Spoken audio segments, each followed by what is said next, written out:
यहाँ डॉक्टर्स की निगरानी में तुम जल्दी ठीक हो जाओगे। जिद क्यों कर रहे हो? असल में तुम जिद कर रही हो। ये जिद नहीं है, मैं सिर्फ तुम्हें ठीक देखना चाहती हूँ। ठीक हूं या ना तुम्हें क्या फर्क पड़ेगा? ये दिखावा करना बंद करो कि तुम्हें मेरी परवाह है। तो ये जिद मेरी वजह से है? बिल्कुल नहीं, तुम्हारी वजह से नहीं है ये। अच्छा रुको, मुझे मदद करने दो। तकलीफ हो रही है ना?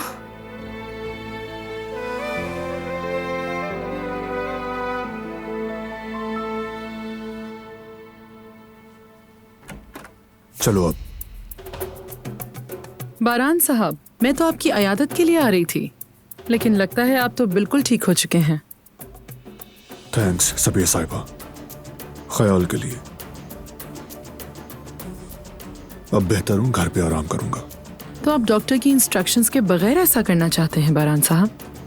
लेकिन याद रखें, मैं आपको ऑब्जर्व कर रही हूँ। आपकी सेहत की जिम्मेदारी हमारा फर्ज है, इसलिए ताउन करें। हॉस्पिटल से आपके साथ एक नर्स जाएगी ताकि घर पे आपकी अच्छी तरह देखभाल हो सके। प्लीज इनकार मत कीजिएगा। बिल्कुल नहीं।